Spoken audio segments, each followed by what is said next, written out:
राम राम रुग पाहता लोचनी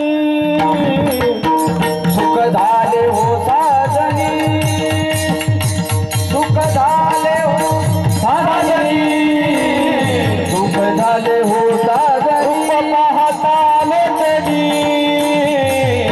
सुख झाले हो साजनी सुख झाले हो साजनी सुख झाले हो साजनी हे रूप पाहता लोचनी सुख झाले हो साजनी सुख झाले हो साजनी साजनी सुख झाले हो साजनी पाहता लोचनी सुख झाले हो साजनी सुख झाले हो साजनी साजनी सुख झाले हो साजनी तो हा विठ्ठल बरवा तो हा माधव बरवा विठ्ठल बरवा तो हा माधव बरवा तो हा विठ्ठल बरवा तो हा माधव बरवा विठ्ठल बरवा तो हा माधव बरवा तो हा विठ्ठल बरवा तो हा माधव बरवा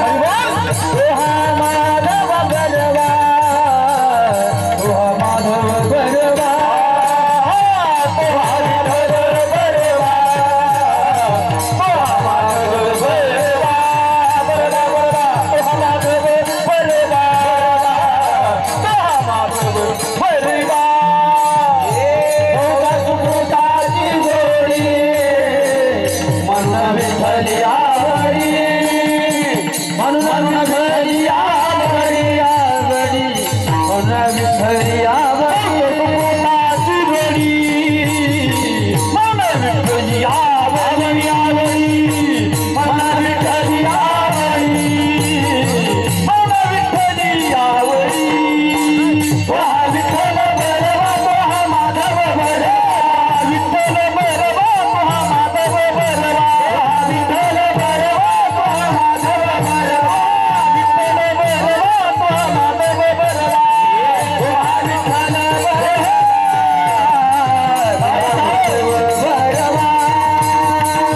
तो हा माधव बरवा तो हा माधव बरवा विठ्ठल बरवा तो हा माधव बरवा बापे रखुमादेवी बरे रखुमादेवी बरे बापे रखुमादेवी बरे हा विठ्ठल बरवा हा विठ्ठल बरवा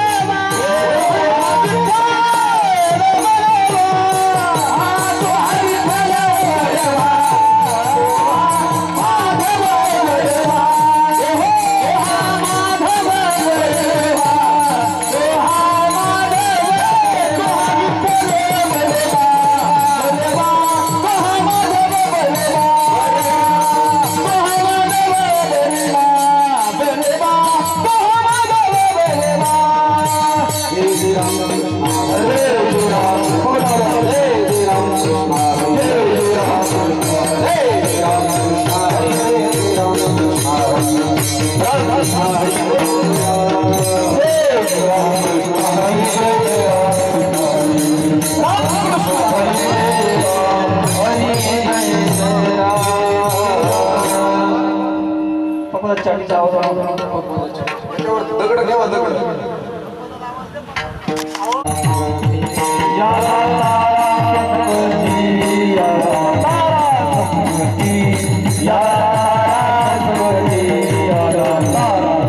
आता पाविले आता पाविले आता पाविले यादा तारा संगते यादा तारा ओ यादा तारा सुरली यादा तारा संगती यादा तारा सुरली यादा तारा संगती पायावरी ठेवू माथा पायावरी ठेवू माथा पायावरी ठेवू माथा पायावरी ठेवू माथा सर्व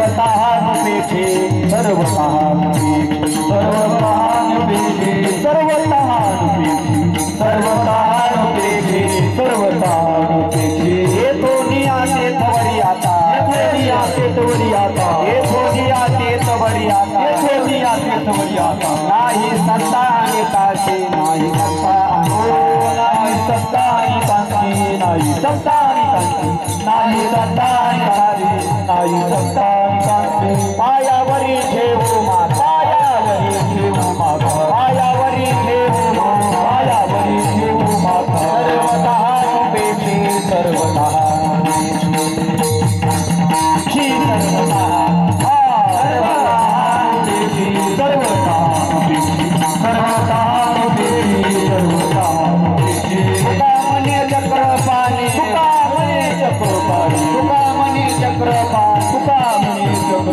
शिरोमणी बळियांता शिरोमणी बळियांता शिरोमणी बळियांता शिरोमणी बळियांता शिरोमणी बळियांता शिरोमणी बळियांता पायावरी ठेवू माता पायावरी ठेवू माता पायावरी ठेवू माता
पायावरी ठेवू माता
या दाता संगती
राम राम राम राम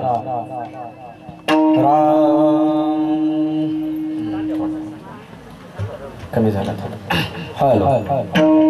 आता पाविजया घरा, आता पाविजया घरा, या दातारा संगती, पायावरी ठेवू माथा, सर्वतः नुपेक्षी. टटंग टंग. येथून तेथवरी आता, नाही सत्ता अनिकाची, पायावरी ठेवू माथा, सर्वतः नुपेक्षी.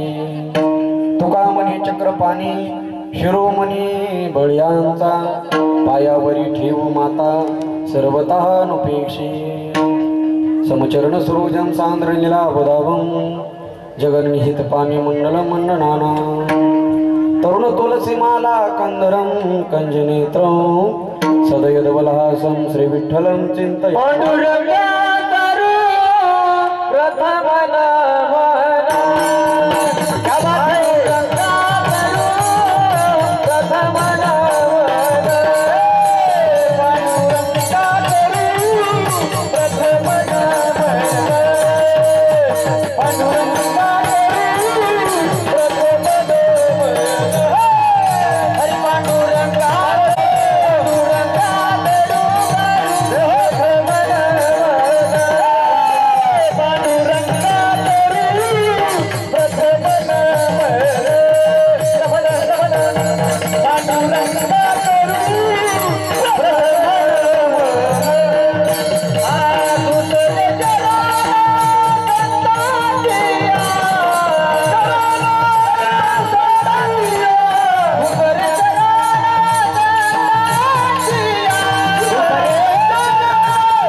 प्रथम नमन दुसरे चरण संतांचे, त्यांच्या कृपादाने कथेचा विस्तार, बाबाजी सद्गुरुदास तुका. सेवे लागे सेवक झालो, तुमच्या लागलो निज चरणा. अहो स्वामी तुमया देवा, यावरी न करावा अभि. विको कमी करा थोडा. विठाला विठाला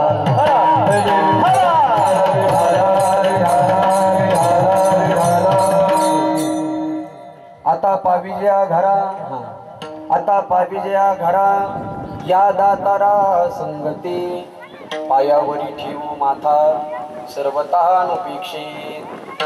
विश्व चैतन्य भगवान श्री ज्ञानोबाराय, वैराग्य भास्कर जगद्गुरु तुकोबाराय, तसेच भगवान परमात्मा यांच्या चरण तमस्तकोन सेवेला सुरुवात करतो.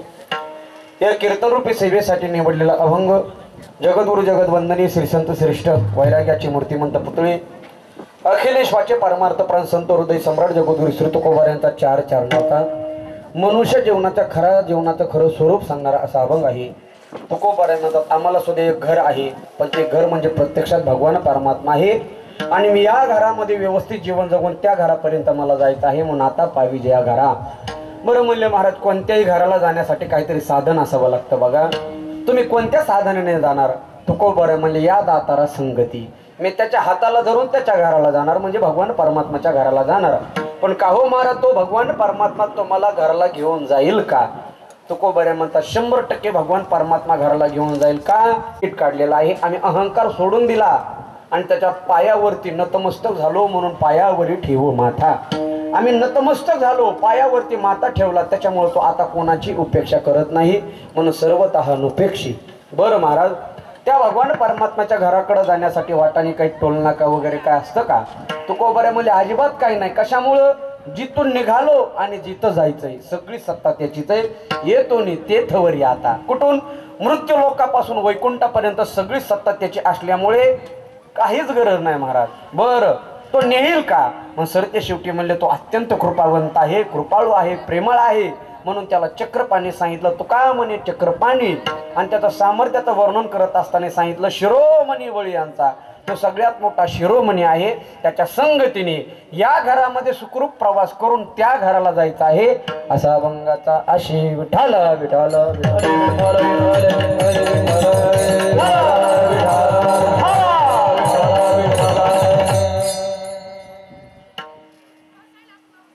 थोडा आवाज आहे मला. ह्या महाराष्ट्र भूमीला लाभलेली वारकरी संप्रदायाची परंपरा आणि या परंपरेला अनुसरून वेदवेद कर्माच्या निमित्ताने हा नैमित्तिक कर्माचा हा एक दिवस या ठिकाणी सुंदर असं वास्तूची उभारणी केली आहे. त्या वास्तूच्या वास्तुशांतीच्या निमित्ताने सत्यनारायण महापूजा व जागरण गोंधळ या कार्यक्रमाच्या निमित्ताने सुंदर असं अनुसया निवास व जनाई निवास यांच्या वास्तुशांतीच्या निमित्ताने समस्त भाबड परिवारांनी या कार्यक्रमाचं आयोजन केलेलं आहे. आपल्या अत्यंत कठीण परिश्रमातून काबाड कष्ट करून अगदी शेतीतील मोलमजुरी करून सुंदर असं वास्तूचं या ठिकाणी उभारण केलं. त्यांच्या स्वप्नातलं हे बंगला, घर, हाऊस, रो हाऊस असं सुंदर असं साजरं झालं. आणि आपण वारकरी संप्रदायाचे माणसं आहोत, हिंदू धर्मातले, सनातन धर्मातले माणसं आहोत, वेदवेद कर्माचे आपण अत्यंत निष्ठावान माणसं आहोत. म्हणून त्या घरामध्ये गृहप्रवेश करण्याच्या अगोदर, घरामध्ये राहण्याच्या अगोदर वेदवेद कर्मानुसार त्याची शांती अर्थात घराची वास्तुशांती केली जाते. आणि त्या वास्तुशांतीच्या निमित्ताने त्यांनी एक दिवसाचा कीर्तनाचं आयोजन केलेलं आहे. त्याबद्दल प्रथमतः मी या भाबड परिवाराचे कोटी कोटी आभार मानतो. वेदवेद कर्म तर काल झालेलंच आहे, म्हणजे काल पूजा महायज्ञ झालेलाच आहे, नवकोंडी महायज्ञ पूजा झालेलीच आहे. तरी सुद्धा भगवान परमात्माचं काहीतरी नामस्मरण घडावं, भगवान परमात्माच्या नामस्मरणाने आपलं घर पुनीत आणि पवित्र व्हावं या हेतूने त्यांनी या कीर्तनाचं आयोजन केलं. त्याबद्दल त्यांना धन्यवाद. अगदी या भाबड परिवारावरती प्रेम करणारे सर्व त्यांचे पाहुणे रावळे, सखेश्वरी, आप्तेष्ट, जिवलग, मित्रमंडळी, उपस्थित असलेले श्रोते मंडळी काही येऊन गेलेले आहेत. आजचा आपल्या धर्मातला सगळ्यात मोठा दिवस आहे बा. आज आपल्याला सामान्य भाषेमध्ये आपण त्याला आखिदी म्हणतो. अक्षय तृतीया 3.5 मुहूर्तापैकी एक मुहूर्त आहे. म्हणजे आज मुहूर्त पाहायची गरजच लागत नाही. कोणतंही कार्य चालू करायचे ते करायचं, बरोबर आहे का नाही?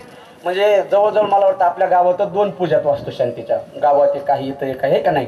म्हणजे हे सगळ्यात मोठं मुहूर्त आहे. कोणाचं वास्तुशांतीचा कार्यक्रम असतो, कोणाची घराची पायाभरणी म्हणजे सुरुवात, बांधकाम करायची सुरुवात असते. वेगवेगळे कार्यक्रम या ठिकाणी आयोजित केले जातात. त्याच्यामुळे थोडीशी श्रोते मंडळी कमी आहेत, पण येतील हळूहळू. जेवढे आहेत तेवढे थोडं पुढं सरकून बसले तर बरं होईल. वा तुम्ही सगळे उठून ना इथं कॅमेऱ्याच्या पुढे आलात ना समोरून या बरं. या या आ म्हणजे त्याला चटाया उडवण्यासाठी बसवायचंय का कीर्तन ऐकण्यासाठी? या या पुढे या या. दगड ठेवा पण त्यांना पुढं पाठवा मला. हां सारखा सारखा या पुढे या या या. उठून जाऊ नका बरं का.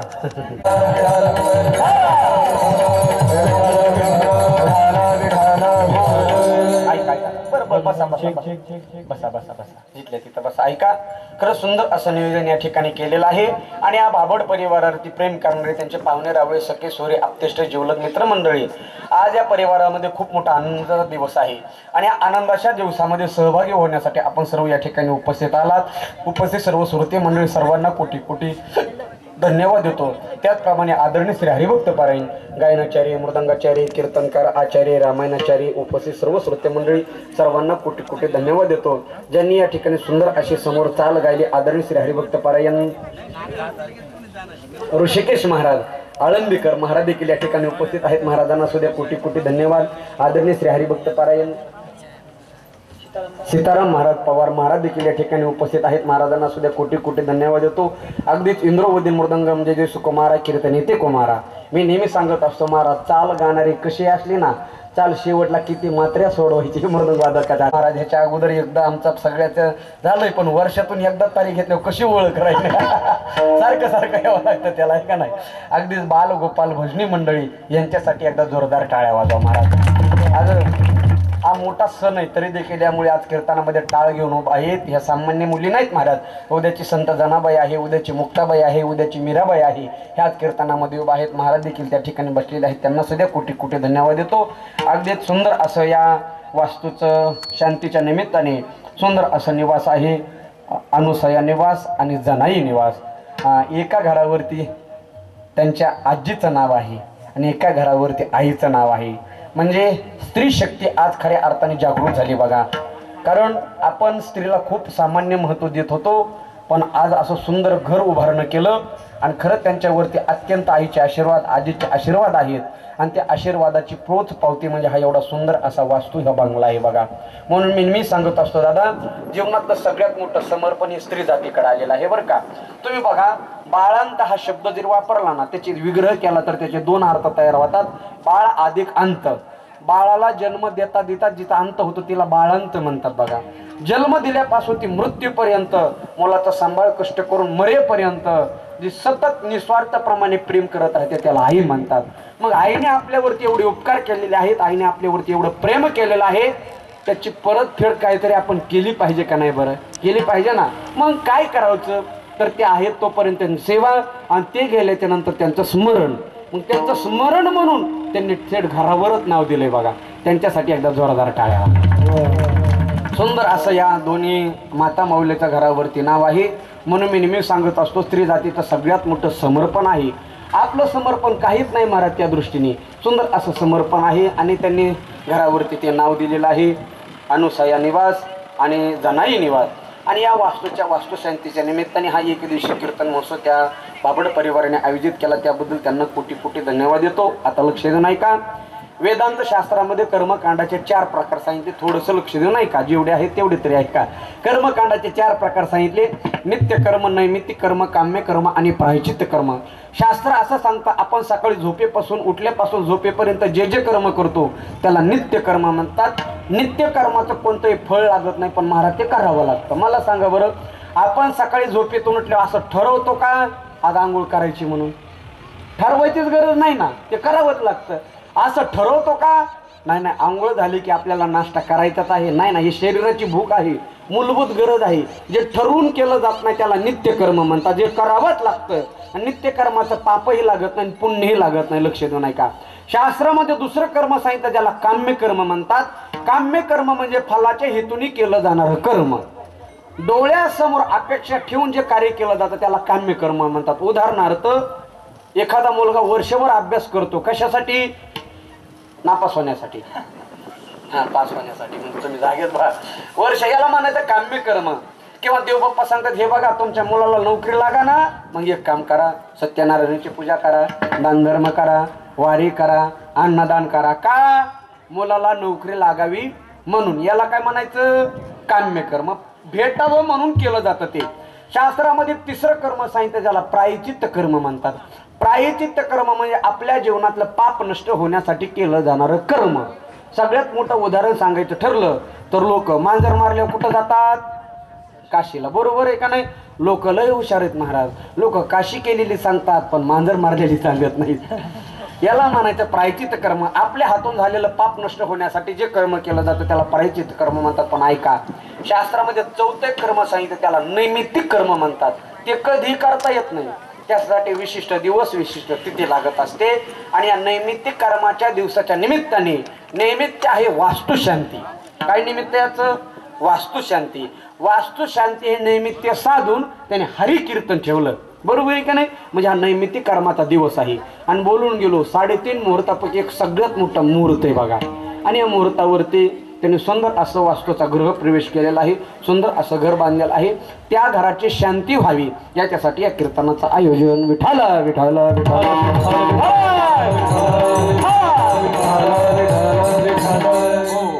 आता प्रथमतः मी तुम्हाला एक गोष्ट स्पष्ट करतो की घराची वास्तुशांती का करतात बघा. लक्ष देऊ नाही का. आजचं कीर्तन हे प्रासंगिक कीर्तन आहे महाराज. आणि आजच्या कीर्तनातून जर हे कळलं नाही ना वास्तुशांती का करावी, कशासाठी केली पाहिजे, पुढच्या पिढीला पुढची पिढी करणार नाही महाराज वास्तुशांती वगैरे. म्हणून कळावं की वास्तुशांती का करावी. आता लक्ष देऊन ऐका बरं का.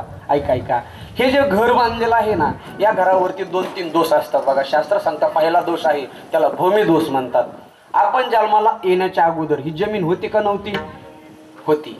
आपण निर्माण केली काही जागा नाही ना. आपणच काय महाराज, आपले आजोबा पंजोबा खापर पंजोबा, ही पृथ्वी निर्माण झाली तेव्हापासून ही जमीन आहे तशीच आहे. बरोबर आहे काय? न जाणो ह्याच्या अगोदर काही वर्षापूर्वी, काही करोडो कोट्यावधी वर्षापूर्वी तर काय होतं आपल्याला माहिती का? आता आपण शेती केली हे सगळं खरं आहे, आता आपण घर बांधलं हे खरं आहे, पण ह्याच्या अगोदर तर काय होतं माहिती का आपल्याला? नाही ना. काही असू शकतं महाराज. म्हणून ती जर भूमी अपवित्र असली, ती भूमी जर अमंगळ असली तर तिथं दोष असतो. म्हणून तो दोष घालवण्यासाठी वास्तुशांती करायला लागते. नंबर 1. दुसरं कारण शास्त्रामध्ये असं सांगितलं, आता ह्या घराला जे सामान आणलेलं आहे बघा, कोणतं? विटा, वाळू, सिमेंट, लोखंड, हे सगळं सामान आहे ना. हे सगळं सामान एका जागेवरच आहे का? आहे का? नाही ना. हे सगळं सामान भूमीतून काढलेलं आहे, जमिनीमधून काढलेलं आहे. लोखंड कुठून निघतं?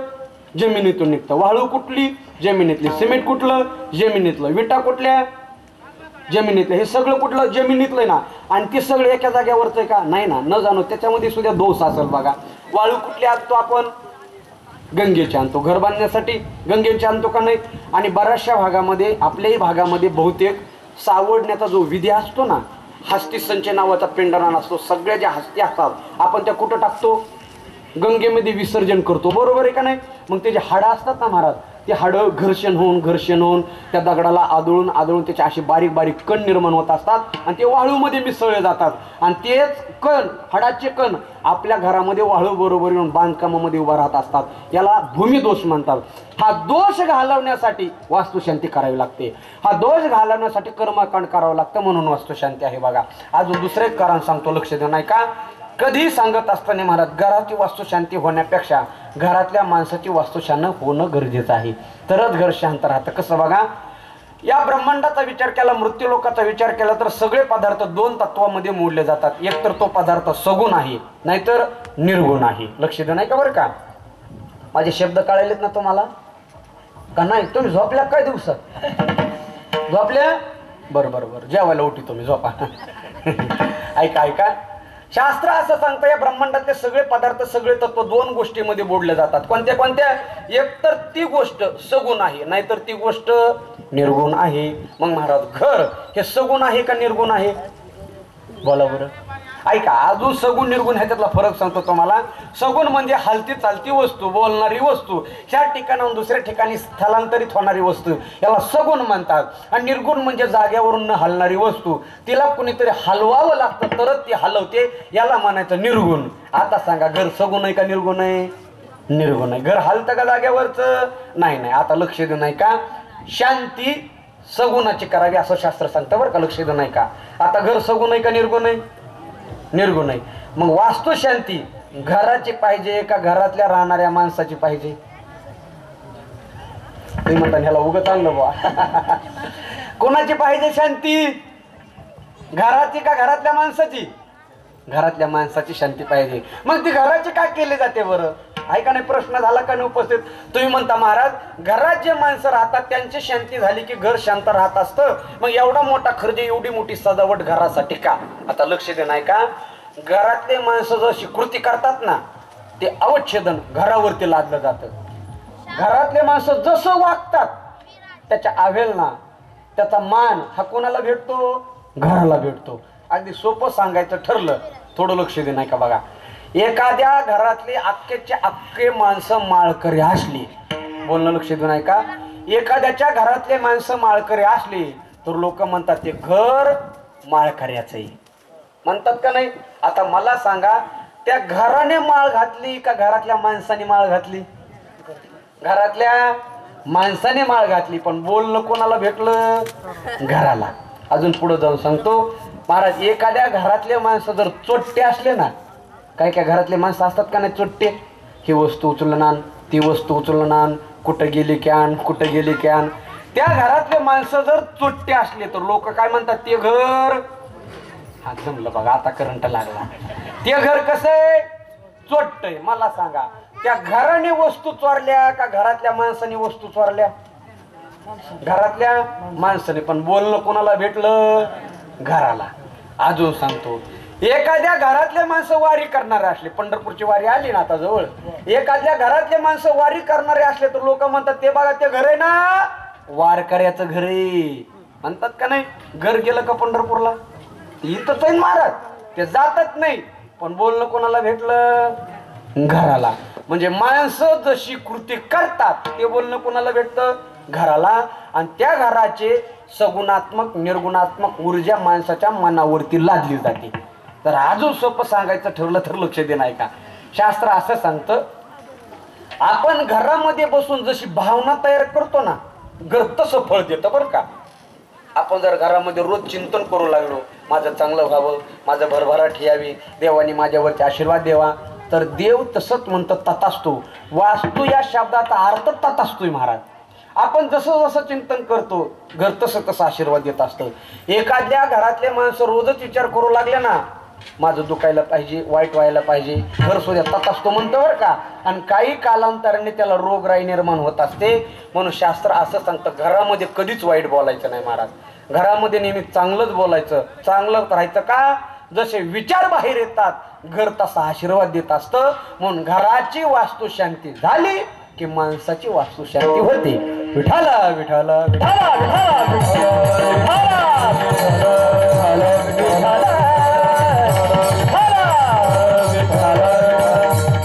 म्हणून हा एवढा मोठा खटाटोप आहे वास्तुशांतीचा. बरोबर आहे का नाही. घराची वास्तुशांती झाली की आपल्याला समाधान भेटतं आणि त्या ठिकाणी आपण अगदी नांदा सौख्य भरे या आशेने नांदत असतो. मग महाराज नेमकं घर कसं असावं आता लक्ष देऊ नाही का बरं का. गोड श्लोक आलेला आहे घराच्या संदर्भामध्ये. शास्त्रामध्ये 15 उदाहरणं आलेली आहेत. किती? हे 15 तत्व जिथं असतात त्याला म्हणायचं घर, आणि 15 उदाहरण जिथं नसतात त्याला म्हणायचं घर. घर लक्षात आलं ना. काही लोक म्हणतात काय आमच्या मग घर घर लागली गाड्या म्हणतात ना. मग घर कशाला म्हणायचं, घर घर कशाला म्हणायचं लक्ष दे नाही का. शास्त्र असं सांगतं, सानंदम सदनम सुताच सुधी कांता प्रिय भाषिणी. किती झाले? 4.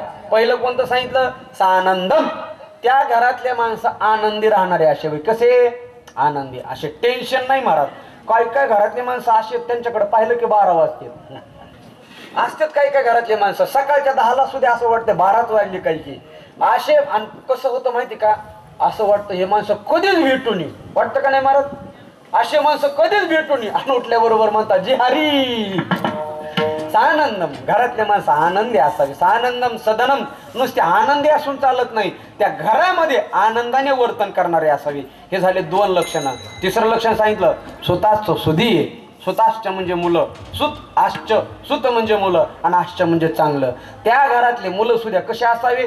सुधे चांगलं वर्तणूक करणारे असावे महाराज. वाईट वर्तणूक करणारे नसावे, व्यसनी नसावी, आनंदाने जीवन जगणारे असावे. कोण? मुलं. मुलं त्याला घर म्हणतात बघा.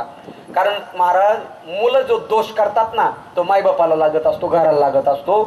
भगवद्गीतेचा पहिला अध्याय उघडा, लक्ष देऊ नाही का. भगवद्गीतेच्या पहिल्या अध्यायामध्ये अर्जुन म्हणतो, देवा न कांक्षे विजयम कृष्ण न तर राज्यम सुखानीच किन्नो राजेन गोविंद किंबोगैर जीविते नवा. देवा मी युद्ध करणार नाही. अर्जुन म्हणला देवा मला युद्ध करायचं नाही. श्रीकृष्ण म्हणला अर्जुना काय झालं?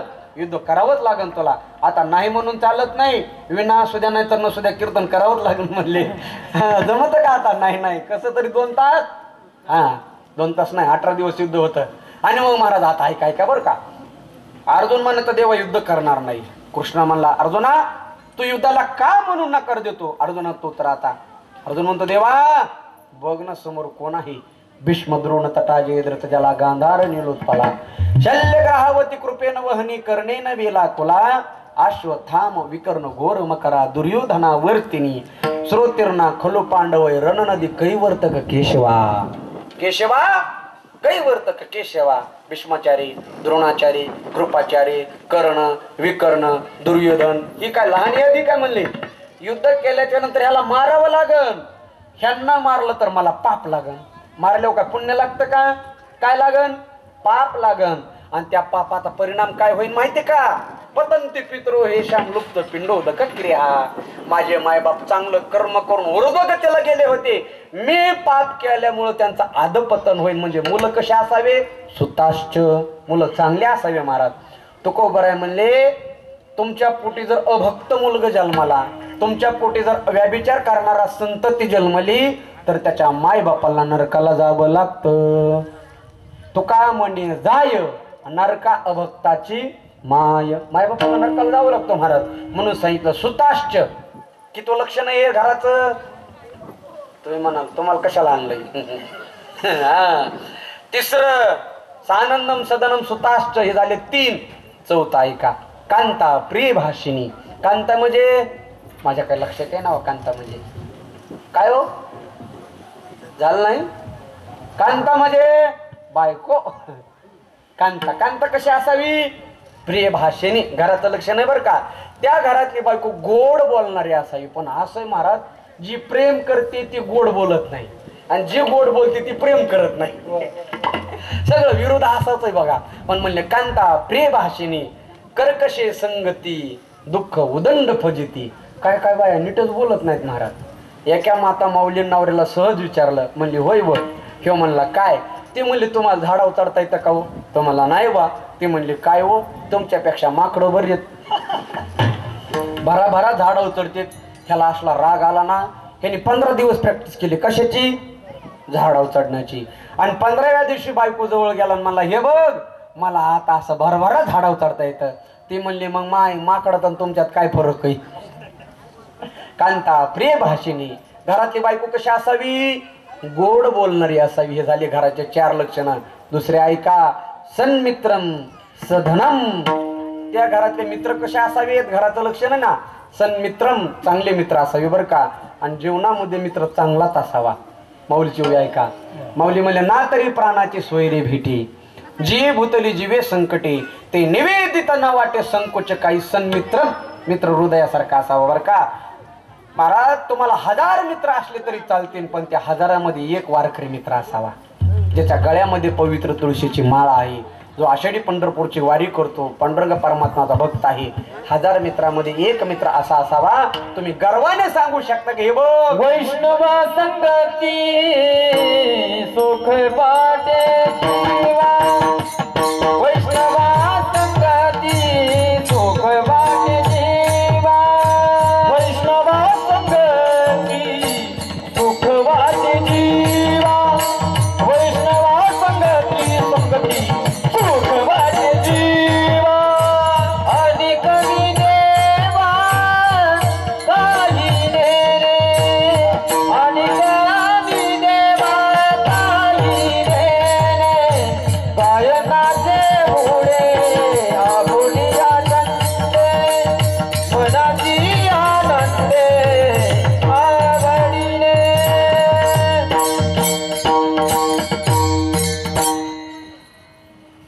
वैष्णव मित्र असावा महाराज. त्याच्या संगतीला जर तुम्ही लागला तर तुम्हाला आनंद प्राप्त होतो त्यालाही आनंद प्राप्त होतो. म्हणून तुकोबारे म्हणले मित्र असावा पण वैष्णवासारखा मित्र असावा का सुख वाटे जीवा. दुसऱ्याची गरजच नाही. सन्मित्रम 4थं लक्षण सांगितलं. हे 4 झाले ना कांता प्रिय भाषिणी. 5वं लक्षण सन्मित्रम. 6वं लक्षण ऐका सधनम. धन असावं पण कसं असावं चांगलं असावं. तुकोबारे म्हणले धन अवश्य कमवा आपण कसं उत्तम व्यवहार करून. जोडणी या धना उत्तम व्यवहार. जोडणी या धना उत्तम व्यवहार. जोडणी या धना उत्तम व्यवहार. जोडणी या धना उत्तम व्यवहार. उदास विचार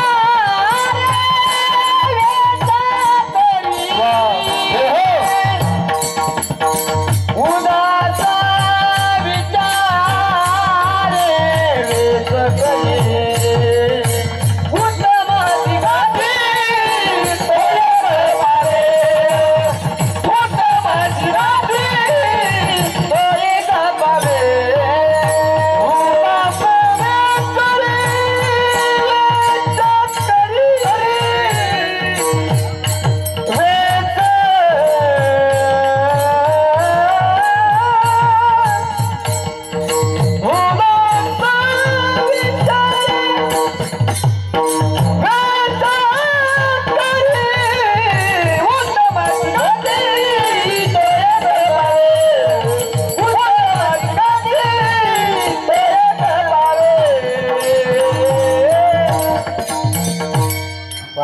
कितवं लक्षण आहे 6वं सधनम. कसं धन असावं म्हणजे उत्तम प्रकारे व्यवसाय करून उत्तम प्रकारे धन कमवावं म्हणून उत्तमची गती तो एक पावेल.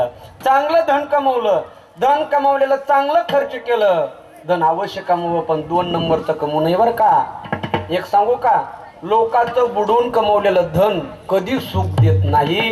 लोकांच्या घेतलेल्या उसण्या पैशाला पनवतीचं मूळ आणि तळतळाच्या फांद्या असतात, ते पुढच्या पिढीला कधी सुखाने जगू देत नाही. म्हणून जोडून या धन उत्तम व्यवहारी. धन कमवावं पण उत्तम व्यवहार करून कमवावं. म्हणजे सन्मित्रम सधनम स्वयं शतीचराज्ञा परासेवक. 7वं लक्षण सांगितलं कसं सेवक असावा, पण कसा असावा, आज्ञा परासेवका, आज्ञा मानणारा असावा. आहे का नाही. घरातला नोकरदार असतो, नोकरदार तो मालकाचा ऐकणारा असावा, मालकाला काम सांगणारा नसावा. आताचे नोकरदार तर लय अवघड आहेत महाराज. आता तर आपण सगळे शेतकरी, आमच्याकडे मजूरच भेटत नाही. तसंच आहे का नाही. सकाळ 7 वाजता त्या मजुराच्या घरी मोटरसायकल घेऊन जावी लागते. काय दुसरंच कोणतं टाकून येतं काय म्हणून, लय अवघड आहे. आणि त्यात ज्याला शेतीत काम करायची सवय नाही ना, त्याचं तर वाटोळं झालं महाराज. बघा, रोजकरी माणसं 10ला येतात, बरोबर आहे का नाही. 10ला येतात, 11ला फेसबुक, 2ला इंस्टाग्राम, 4ला व्हॉट्सअप आणि 5ला घरी. काम तसंच, कांदे तसेच, असंच आहे सध्या, आहे का नाही. पण सेवक असावं, पण कसा क्षयो शतीचा रज्ञा परासेवका. किती झाले 7. आता ऐका, 8वं लक्षण सांगितलं अतिथीम. त्या घरामध्ये सतत पाहुणे रावळे येणारे असावे. घराचं चाललंय लक्षण, त्या घरामध्ये कोण येणारे असावे, पाहुणे रावळे येणारे असावे, त्यांना मान असावा. म्हणून तर आपण म्हणतो मातृदेव भव, पितृदेव भव, अतिथी देव भव, गुरुदेव भव. अतिथी हा कोण आहे, देव आहे. म्हणून आतिथ्यम. 8वं लक्षण आहे, महत्वाचं आहे महाराज. शिवपूजनम प्रतिदिनम मिष्टान्न पानम गृहे. प्रतिदिनम, प्रतिदिनम हा शब्द इकडं लावा. कुठं शिवपूजनम. लोक प्रतिदिनम शब्द मिष्टान्न पानाकडे लावतात.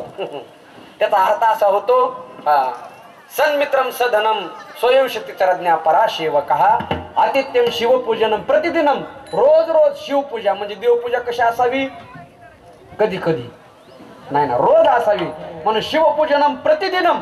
पण एक जण लय हुशार, त्याने शिवपूजन इकडे गेलं आणि प्रतिदिनम मिष्टान्न पानम गृहेकडे घातलं. म्हणला महाराज त्याचा अर्थ असा नाही, मग मिष्टान्न पानम गृहम प्रतिदिनम. रोज रोज गोड गोड खायला असावं, शिवपूजा कधी कधी असावी. म्हणलं तसा अर्थ नाही गाड्या. प्रतिदिनम शिवपूजनम मिष्टान्न पानम गृहे. आठवड्यातून एकदा दोनदा त्या घरामध्ये चांगलं खायला असावं. हे असं चांगलं नाही बरं का. गोडधोड खायला असावं, हे कशाचं लक्षण आहे, घराचं. आणि शेवटचं लक्षण सांगितलं ऐका, साधो संगम उपासते सततम धन्य गृहस्थाश्रम. सगळ्यात महत्वाचं शेवटचं लक्षण सांगितलं, त्या घरातल्या माणसाला संगती संताची असावी. म्हणून वैष्णवा संगती सुख वाटेल. साधो संगम उपासते ही, कीर्तन ऐकणारा असावं, भजन ऐकणारा असावं, साधू संतांची संगती करणारा असावं. हे जे 12-13 लक्षणाने जो युक्त आहे त्याला म्हणायचं घर. आणि घरामध्ये काय असावं महाराज, देवघर असावं. घराच्या बाहेर तुळशी वृंदावन असावं. तो का बरं म्हणले, ज्या घराच्या बाहेर तुळशी वृंदावन नाही ते घर मशानभूमी सारखं आहे महाराज. रानावे ते घर स्मशानभूमी, मशानभूमी सारखं घर आहे. म्हणून आपल्या इकडे काय, घराच्या बाहेर काय असावं, तुळशी वृंदावन असावं. बघा दोन्ही घराला मस्त सुंदर तुळशी वृंदावन आहे ना, याला तर घर म्हणतात बघा. आणि 12-13 लक्षणाने जो युक्त आहे असं परिपूर्ण घर झालं. आणि त्या घरामध्ये माणसं राहायला गेले की मग त्याला सगळा आनंद प्राप्त होतो. तो को बराय म्हणले, मृत्यू लोकातले माणसंच घर बांधतात, त्याच्यात काय नवल आहे. आम्हाला सुद्धा घर बांधावं लागलं आहे का नाही. आमचं घर कुठं आहे म्हणले, वैकुंठाच्या ठिकाणी आमचं घर आहे. म्हणून निरंजने आम्ही बांधिले घर. आम्ही तिथं आमचं घर बांधलं म्हणले. निरंजन मोक्षरूपी आहे आमचं घर आहे. आणि या घरामध्ये जर चांगलं वागलात, ऐका बरं का, वाक्य महत्वाचं आहे. या घरामध्ये जर चांगलं वागलात तर त्या घरामध्ये देव घेतो अभंगाचं पहिलं चरण. आता पावी जना घरा, आता पावी जना घरा, आता पावी जना घरा घरा, आता पावी जना घरा, आता पावी घरा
तुकोबऱ्या म्हणले मी सुद्धा तिथं घर बांधलेलं आहे. कुठं? वैकुंठामध्ये घर बांधलेलं आहे. आणि या घरामध्ये मी आनंदाने राहून प्रपंच करून परमार्थ करून नाम साधना करून अगदी संताच्या साधू संगताच्या संगतीने आणि देवाच्या संगतीने आता पावीज या घरा.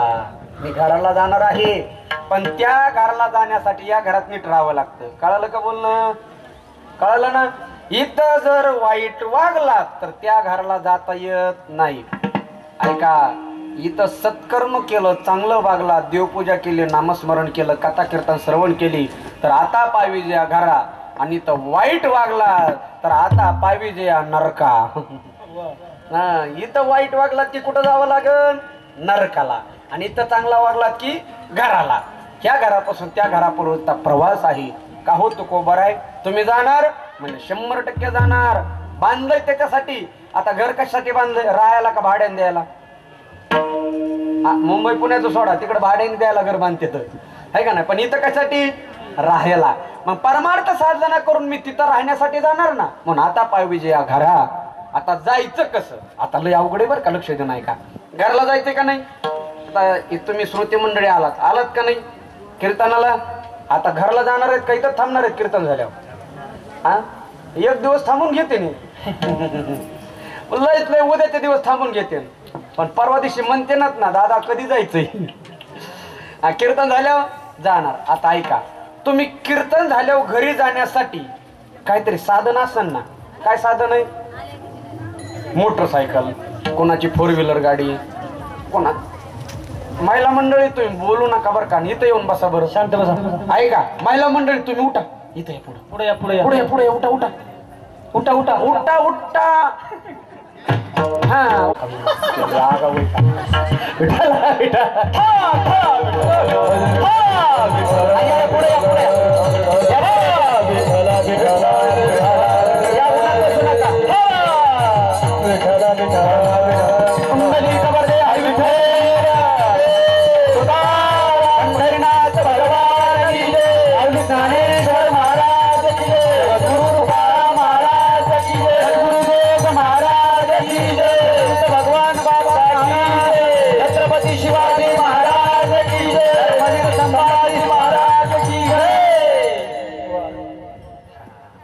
उन्हात बसण्यापेक्षा आपलं सावलीला बसायचं. आपल्याला आता 2-3 तास बसायचंय ना, त्याच्यामुळे थोडं सावली धरून बसलं पाहिजे. हे म्हणते मला जायचं नाही काही. ऐका ऐका ऐका, जायचंय सगळ्याला. आपला मुद्दा तिथंय ना. जायचंय का नाही? कीर्तन झाल्या इथंच होतो ना. कुठं होतो? इथंच. म्हणजे आपण इथंच आहे, पण कीर्तन कुठं होतं? इथपर्यंत आलतो. ऐका, आता कीर्तन झाल्यावर सगळ्याला आपापल्या घराला जायचंय. पण जाण्यासाठी येण्यासाठी काहीतरी साधन आहे का नाही? मागचे झोपले काय तुम्ही? अच्छा, डोकला घेऊ नका. काय आहे तुमच्याकडे साधन?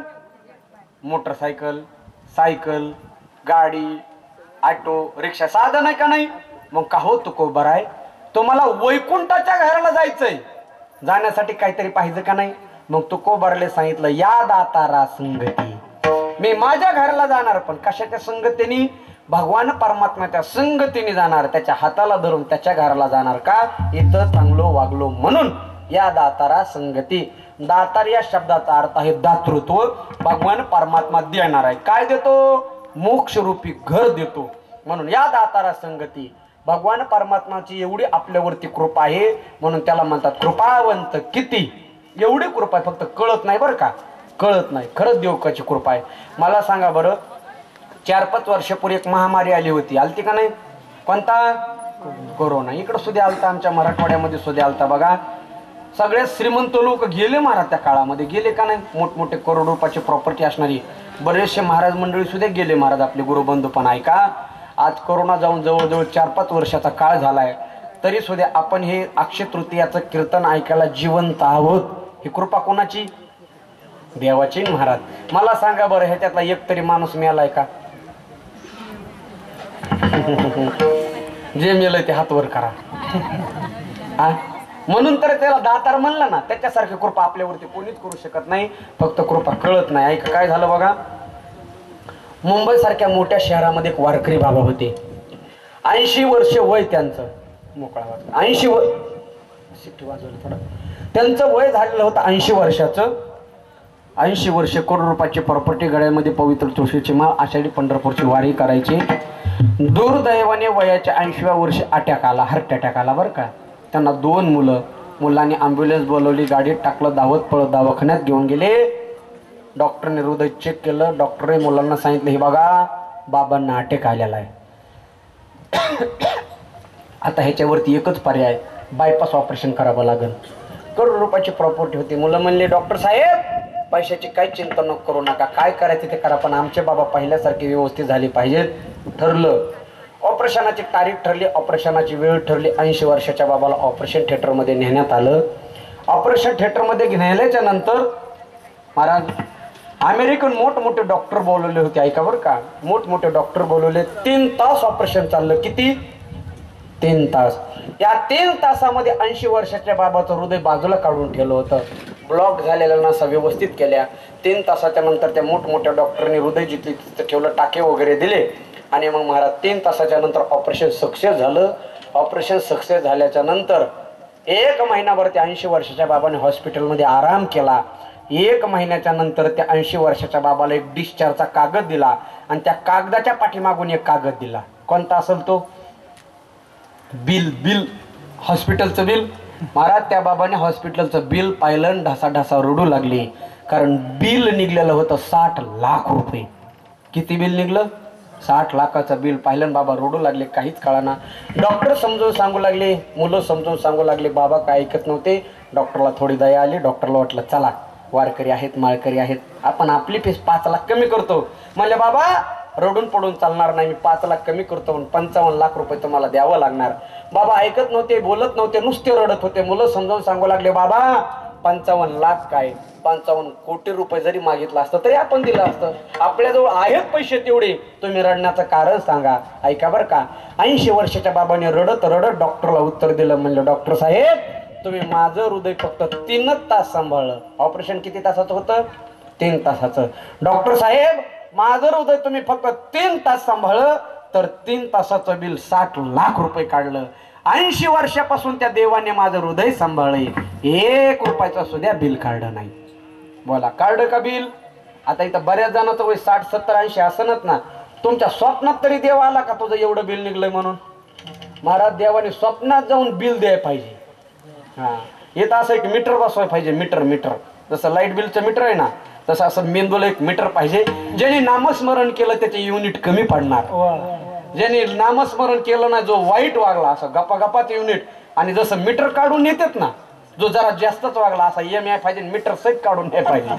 पण देव नियत नाही हो, म्हणून तर त्याला दातार म्हणलेला आहे, म्हणून तर त्याला कृपावंत म्हटलेला आहे. म्हणून तुकोबारा म्हणला, माझा भगवान परमात्मा एवढा कृपावंत आहे, तो घेऊन जातो. म्हणून आता पाविजे घरा या दातारा संगती. तो घेऊन जातो महाराज, तो घेऊनच जातो, फक्त त्याच्या संगतीला लागलं पाहिजे. या दातारा संगती. ऐका, माणसाचं 50% जीवन त्याच्या प्रारब्धाने आणि प्रयत्नाने घडत असतं.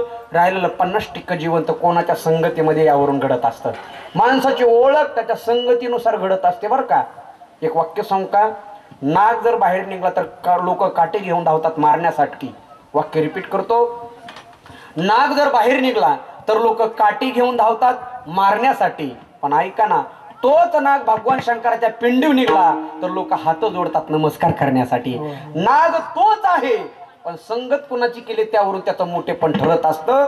जगद्गुरु श्री तुकोबाराय म्हणले, कपडे धुता धुता नकळत माणसाचे हात देखील स्वच्छ निघत असतात.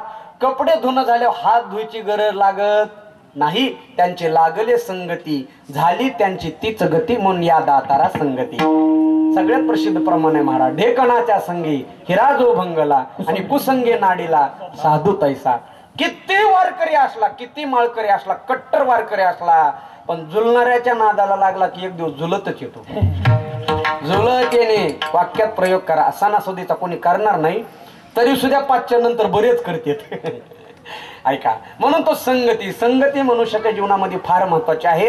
पण आपल्या स्वतःच्या मोक्षरूपी घराला जाण्यासाठी त्या भगवान परमात्माची संगती करा आणि तो घेऊन जातो. म्हणून आता पाविजे या घरा या दातारा संगती.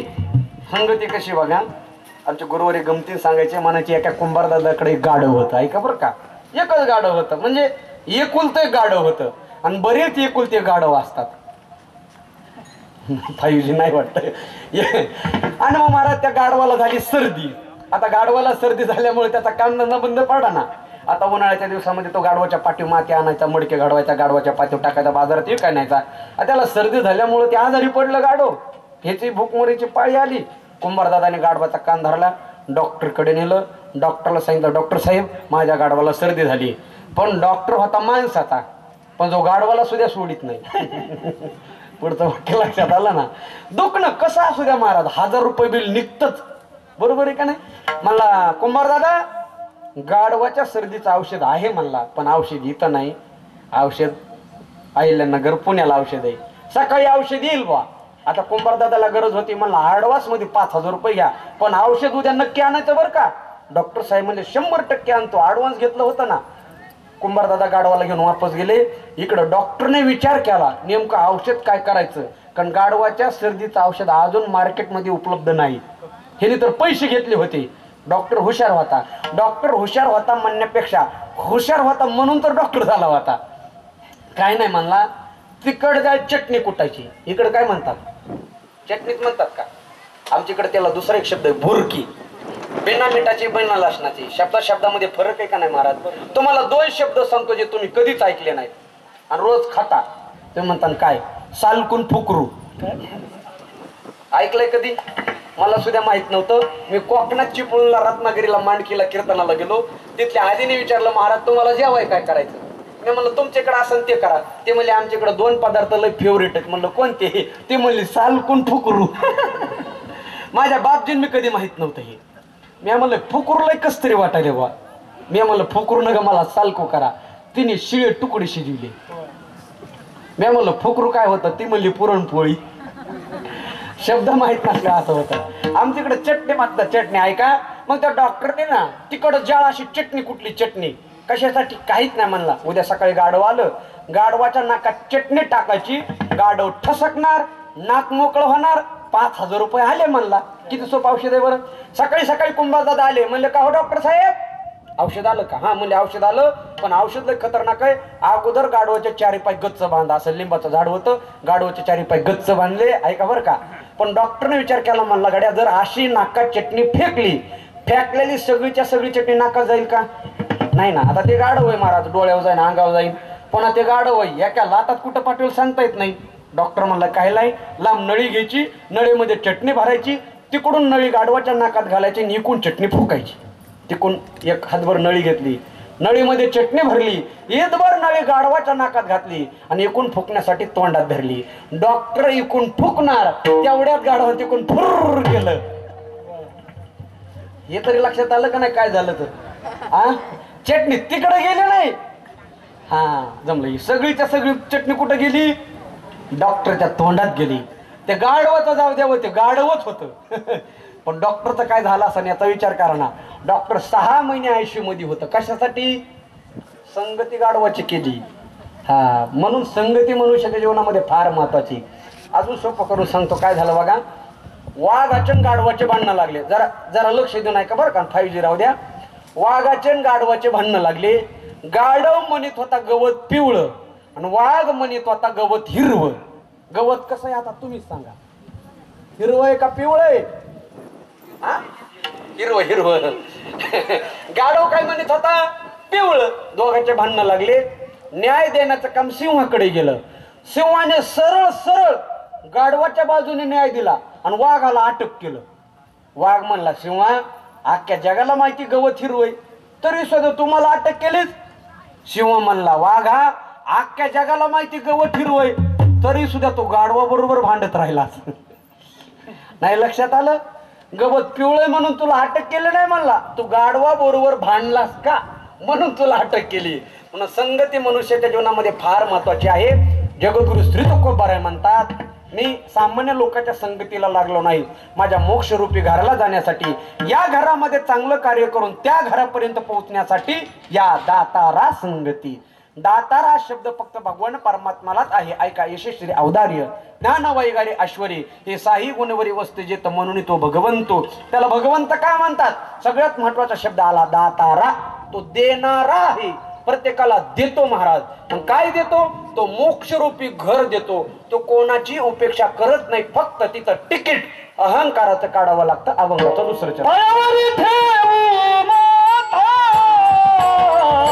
पायावरी ठेवू माता, पायावरी ठेवू माता, पायावरी ठेवू माता, हो पायावरी ठेवू माता, पायावरी ठेवू माता, जय हो. पायावरी ठेवू माता, पायावरी ठेवू, पायावरी ठेवू माता, पायावरी ठेवू माता, माता माता, पायावरी ठेवू माता, पायावरी ठेवू माता, माता माता, हरी पायावरी ठेवू माता, पायावरी ठेवू माता, पायावरी ठेवू माता, पायावरी ठेवू माता, सर्वता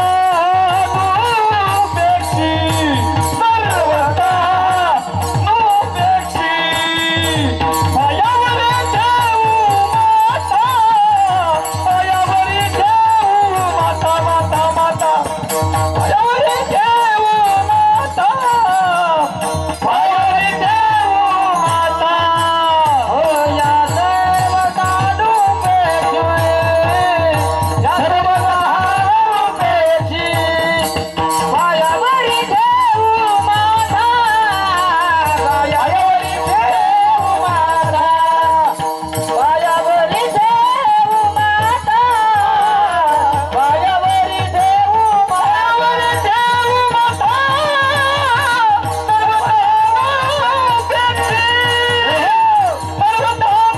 सर्वतोनुपेक्षी, सर्वतोनुपेक्षी,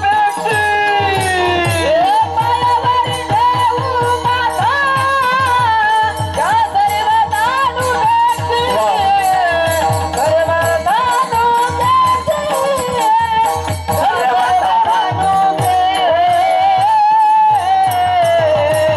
बसतो थोडा.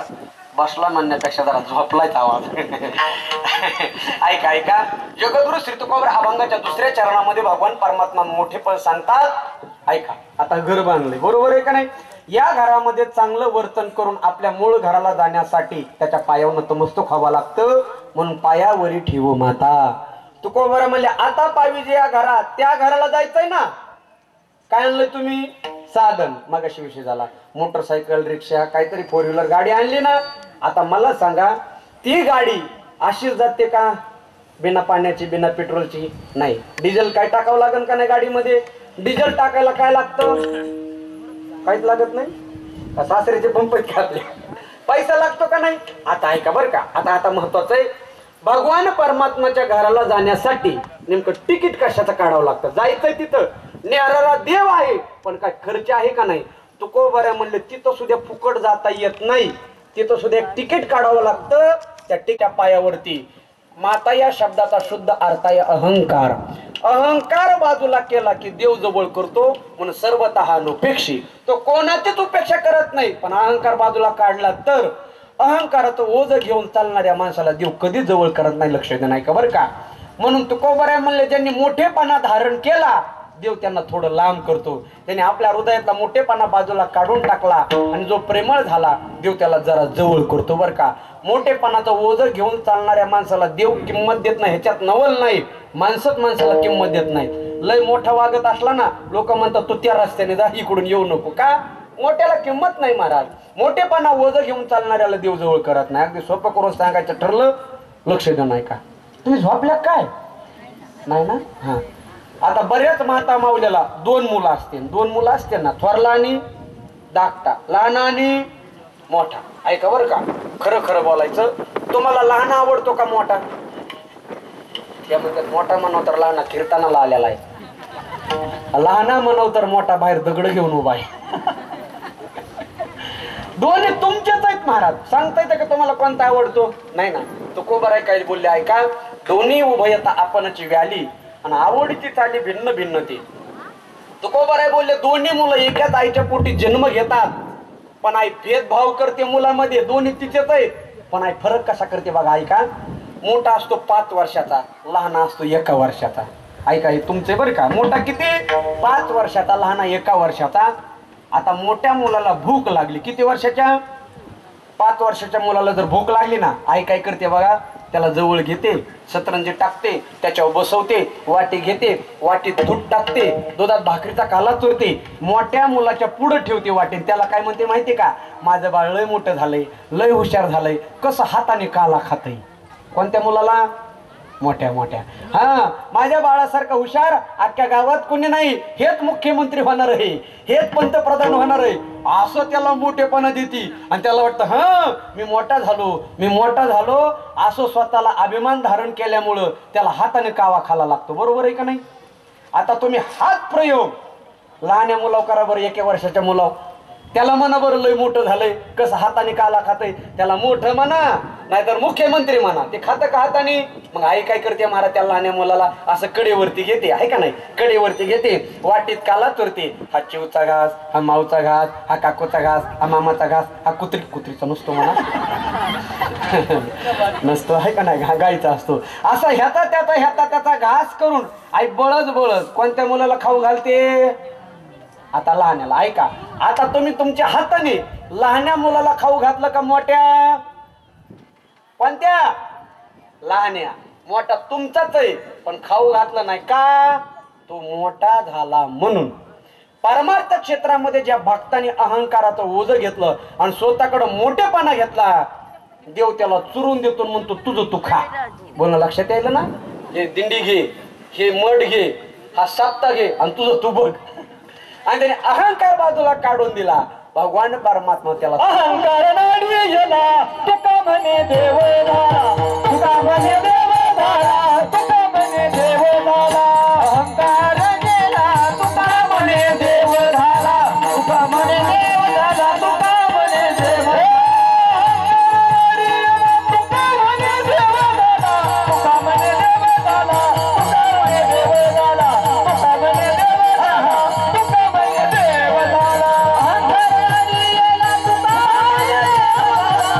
म्हणे देव झाला, तुका म्हणे देव झाला, तुका म्हणे देव झाला.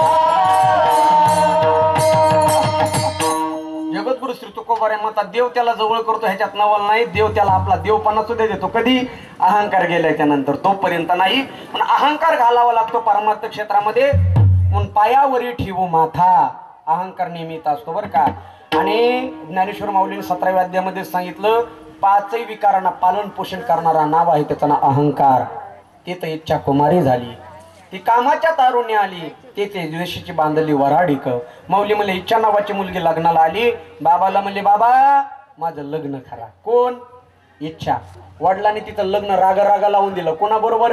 द्वेषाबरोबर. ही मुळात इच्छा, हिचा नवरा द्वेष.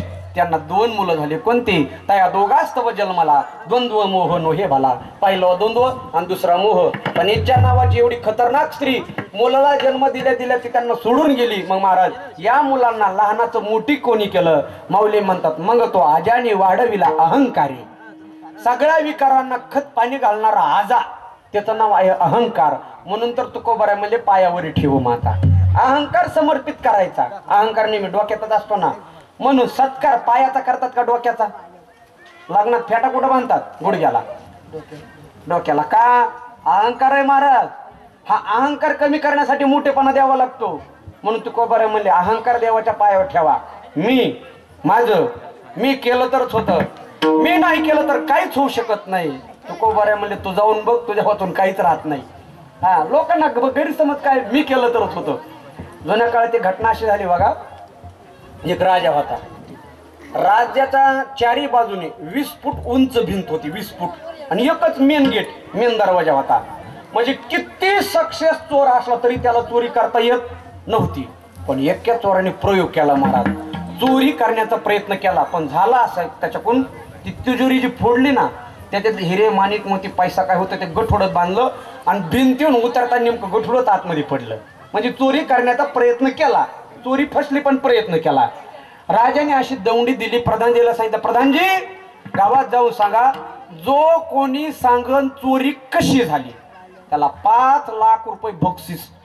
फक्त काय सांगायची चोरी कशी झाली. आता सगळेजण तिथं जाऊ लागले आणि प्रत्येकाला जसं जसं युक्ती होती ते म्हणायचे, हे बघा महाराज चोरी अशी झाली असन, कोणी म्हणायचं तशी झाली असन. पण राजाला काही पटत नव्हतं, कारण काही क्लूज भेटत नव्हता ना. आता जो ओरिजिनल चोर होता, रात्री चोरी करण्याचा प्रयत्न केलेला, त्याच्या कानो बातमी गेली की 5 लाख रुपये भेटणार आहेत म्हणला. राजाला काय माहिती म्हणला मीच चोर आहे. त्यानं लगेच पोशाख बिशाख बदलला आहे का नाही. हा दुर्जन होता पण सज्जनपणाचं पांघरून घातलं, पवित्र तुळशीची माळ, बोक्का, आणि त्या रांगेमध्ये लागला ना कशाच्या त्या सांगण्याच्या. ह्याचा नंबर आला की म्हणला महाराज आपल्याला त्यातलं काही कळत नाही. म्हणला मी काय चोर आहे काय, पण माझ्या अंदाजाने कोण म्हणत होता, एवढं लक्षात ठेवा, माझ्या अंदाजाने त्या चोराने काय केलं असन. महाराज बोला म्हणलं काय केलं असन. बहुतेक त्या चोराने आपली जी 20 फूट उंच भिंत आहे ना, हा त्या भिंतीला खिळे ठोकत वर चढला असेल. राजाला पटलं बरं का, कारण त्या खिळ्याच्या खुणा होत्या भिंतीला. राजाला वाटलं हा बहुतेक अशी चोरी असेल. बरं पुढे काय झालं, चोर म्हणू लागला आपल्याला ह्याच्यातलं काय कळतं काय, मी काय चोर आहे काय. हे कोण म्हणत होता, हा चोर चोर. पण माझ्या अंदाजाने चोराने काय केलं, खिळ ठोकत खाली उतरला. बरं पुढं म्हणला त्या चोराने आपली तिजोरी फोडली. हिरे माणिक मोती सोनं नाणं पैसे जे काय होते ना ते उपरण्याच्या गाठोड्यामध्ये बांध. पुढं आपल्याला कळतं काय म्हणला, मी काय चोर आहे काय. पण माझ्या अंदाजाने ते चोराने गाठोडा आपल्या बगलीमध्ये धरलं, त्या खिळ्याला धरून धरून भिंतीवरती चढला. नेमकं भिंती गेल्यावर चोर राखून असं झालं. म्हणले कसं झालं, चोर म्हणला ते गठोडा आतमध्ये पडलं आणि मी बाहेर पडलो. कळालं का नाही तुम्हाला. शेवटला शब्द कोणता वापरला. आता सगळं बरं झालं का नाही प्रदीप भाऊ, सगळं बरं झालं का नाही. एकच शब्द कोणता आला, गठोडा नाही मी. हा जर म्हणला असता चोर बाहेर पडला तर जमला असतं का नाही. पण अहंकार जातच नाही महाराज, मी पण जातो का माणसाला. मी म्हणल्यामुळं गठोडही आतमध्ये आणि चोरही आतमध्ये. तो बरं म्हणले असा अहंकाराचा वारा जर राजसा लागू नये का, कारण त्याच्यामुळे तुम्हाला मोक्ष प्राप्त होणार नाही. म्हणून तुकोबारा म्हणले अहंकाराचं ओझ कमी करा, मग तो भगवान परमात्मा घेऊन जातो. म्हणून सर्वतः अनपेक्षी तो कोणाची उपेक्षा करत नाही. बरं महाराज आम्हाला कळालं काय, या घरामध्ये राहून आम्हाला आपलं खरं घर गाठायचंय. पण ऐका बरं का, जाणं सोपं का हो, वाठाने कुणी आडवित का. तुकोबारा म्हणले इथून निघालो आणि जिथं जायचंय त्याची सगळी सत्ता आहे.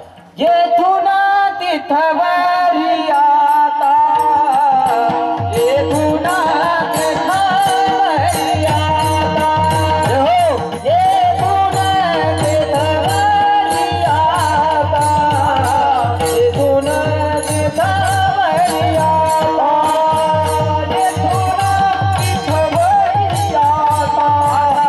येथून तिथं वारी आता, येथून तिथं वारी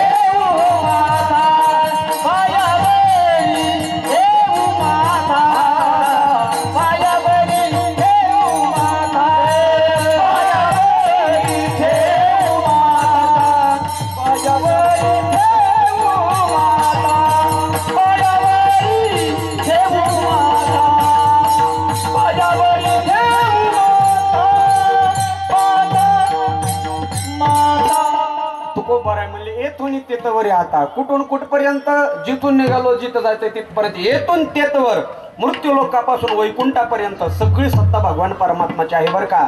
म्हणून सर्वतः अनपेक्षी येथून तेतवरी आता नाही सत्ता अनेकाची. ही सगळी सत्ता भगवान परमाची सत्ता आहे महाराज. भगवद्गीता सांगते गतीर प्रभा प्रभू साक्षी निवास सुवर्णम सुरत प्रभो प्रलस्थानम निधानम बीजमव्यम. म्या बोलविल्या वेद बोली, म्या चालविल्या सूर्य चाली, म्या हलविल्या प्राणो हले जोया जगते चाळिता. वृक्षाची पाने हली ज्याची सत्ता. आता जो हा वारा सुटलाय मंड फालतो तो कोणाच्या सत्तेने? तुझिया सत्तेने वेदाची बोलणे. वा वा. तुझिया सत्तेने वेदाची बोलणे. तुझिया सत्तेने वेदाची बोलणे. तुझिया सत्तेने वेदाची बोलणे. सूर्याची चालणे तुझिया बळे. सूर्याची चालणे तुझ्या बळे. सूर्याची चालणे तुझ्या बळे. ऐसा तू समर्थ ब्रह्मांडाचा धनी. ऐसा तू समर्थ ब्रह्मांडाचा धनी. सूर्याची चालणे सूर्याची चालणे तुझ्या बळे बरोबर. ऐसा तू समर्थ ब्रह्मांडाचा धनी. ऐसा तू समर्थ ब्रह्मांडाचा धनी. ब्रह्मांडाचा धनी. ब्रह्मांडाचा धनी. संत नामदेव महाराजाचा गोड अभंग आहे. नामदेव महाराज म्हणतात ही सगळी सत्ता भगवान परमात्माची आहे. वेद बोलतो त्याच्या सत्तेने, सूर्य चालतो त्याच्या सत्तेने, मंडप हालतो त्याच्या सत्तेने. म्हणून ऐका, गतिर भारता प्रभू साक्षी हा भगवान परमात्माचं सामर्थ्य. देवाच्या सामर्थ्याचं वर्णन आपण वर्णन करू ह्याच्यात काहीच नवल नाही. संत महात्मे वर्णन करते ह्याच्यात काहीच नवल नाही. माऊली हरिपाठामध्ये म्हणले 9 प्रकारच्या उपनिषदाला सुद्धा भगवान परमात्म्याच्या सामर्थ्याचा अर्थ कळाला नाही. न कळे अर्थ उपनिषदा, न कळे अर्थ उपनिषदा. ज्ञानदेव म्हणे हरी माझा समर्थ. हरी माझा समर्थ. हरी माझा समर्थ. ज्ञानदेव म्हणे हरी माझा समर्थ. अर्थ उपनिषदा.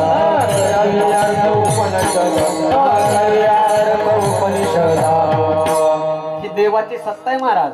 देवाच्या सत्याचा अर्थ आपण काय वर्णन करावं?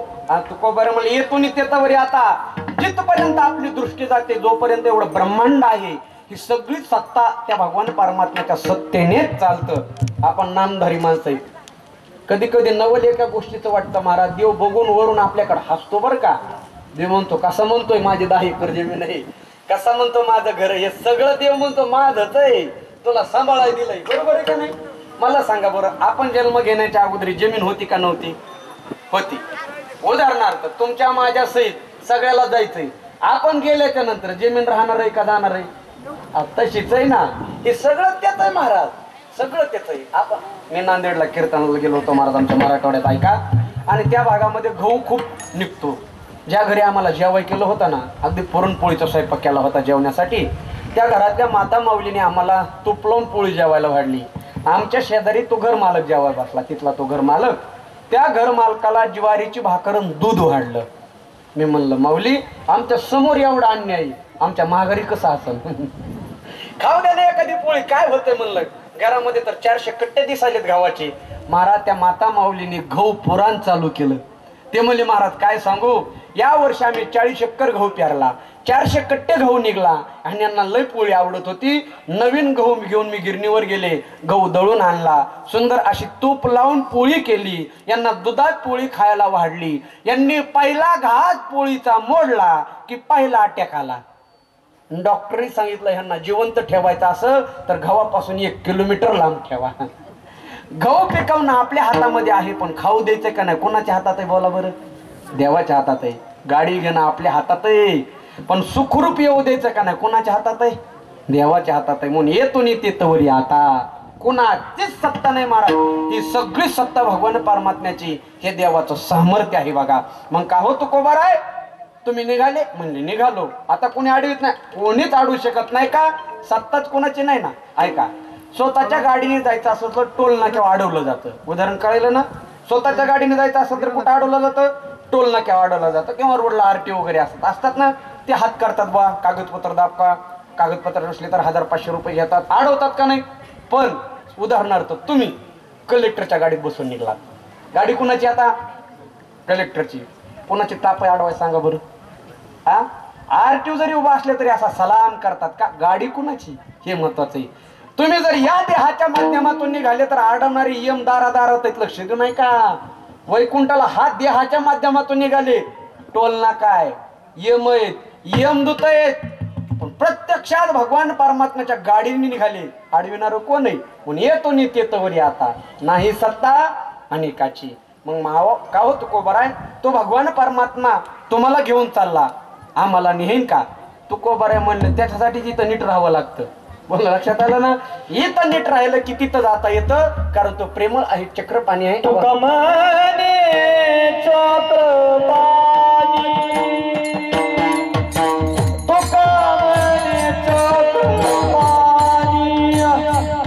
तुका म्हणे चक्रपाणी,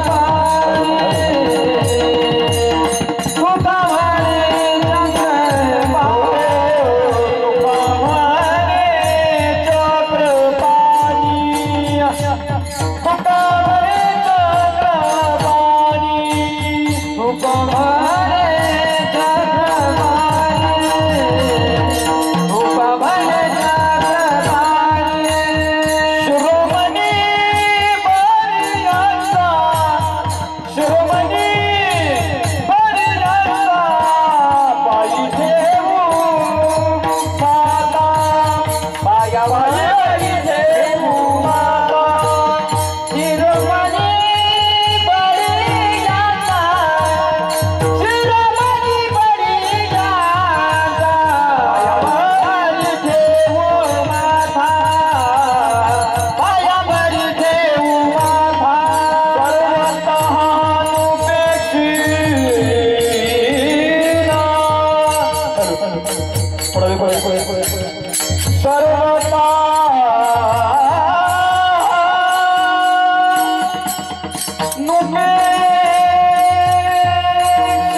म्हणतात तो भगवान परमात्मा कोणाची उपेक्षा करत नाही, म्हणून तर त्याला शब्द वापरला चक्रपाणी. चक्रपाणी या शब्दाचा अर्थ आहे प्रेमळ. तो काय म्हणे चक्रपाणी, आणि त्याचं मोठेपण सांगितलं शिरोमणी बळीयांचा. शिरोमणी म्हणजे सगळ्यात मोठेपणा भगवान परमात्माकडे आहे, म्हणून शिरोमणी बळी यांचा अभंगाचा सरळ सरळ भावार्थ झालेला आहे. शेवटच्या चरणाचा अर्थ पाहण्याच्या अगोदर एकदा थोडीशी पुरुष मंडळी असे 2 हात वर करा. या सुरेश भाऊ इकडे या.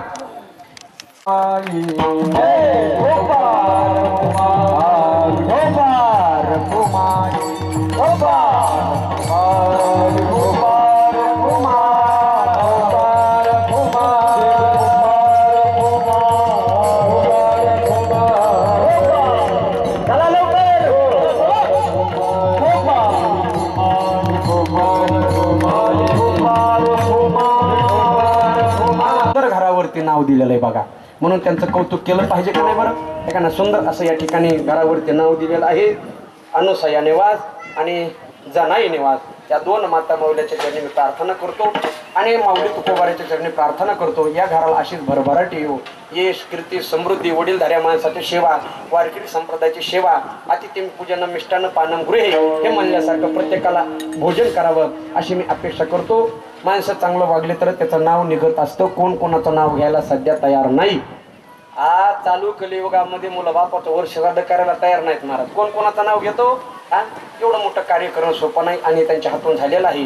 त्याबद्दल त्यांना माझ्याकडून हार्दिक हार्दिक शुभेच्छा. उपस्थित सर्वच पाहुणे रावळे सखे सोयरे वारही सुटलेला आहे. पुढे बहुत करणे आहे. सर्वांना कोटी कोटी धन्यवाद देतो. एकदा गायनाचार्य मृदंगाचार्य यांच्यासाठी जोरदार टाळ्या वाजवा.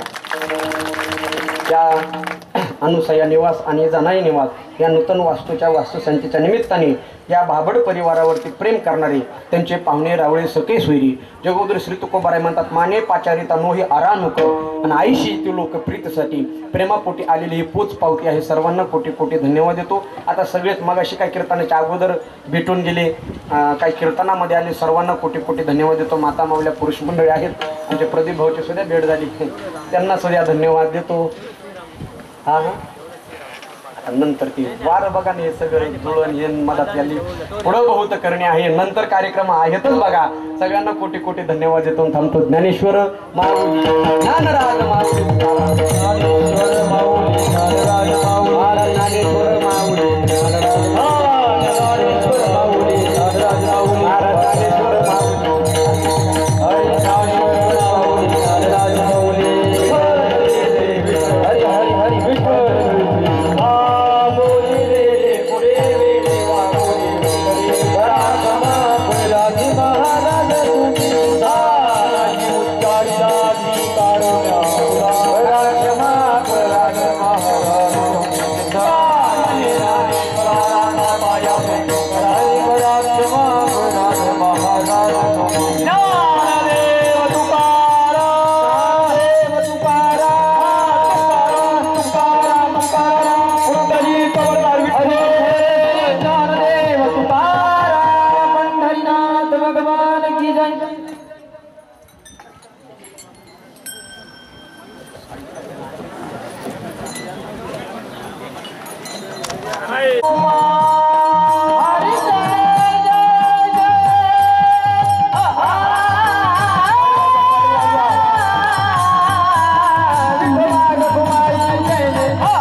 बाबा ते शेवटी जगद्गुरु तुकोबाराय म्हणतात तुका म्हणे चक्र पाणी शिरोमणी बळीयांचा.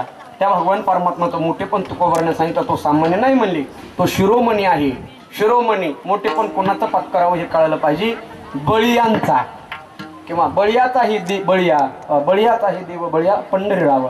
विश्वातला सगळ्यात मोठा देव भगवान परमात्मा आहे. आपण मोठेपणाचं वज घेऊन चालतो, मोठे नसतातच. एक गोष्ट सांगू का, जो मोठा असतो त्याला कधी मोठं म्हणण्याची गरज लागत नाही.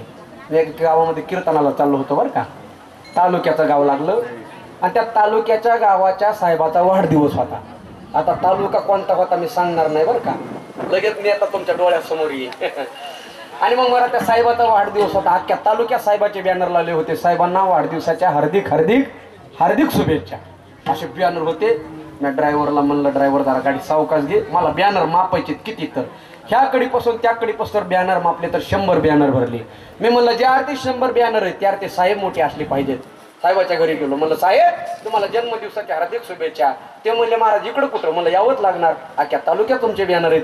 नाही म्हणले आपण तेवढं कामच केलंय समाजाचं. म्हणलं एवढं बॅनर, नाही म्हणले आपण माणूसच गिरेट आहे.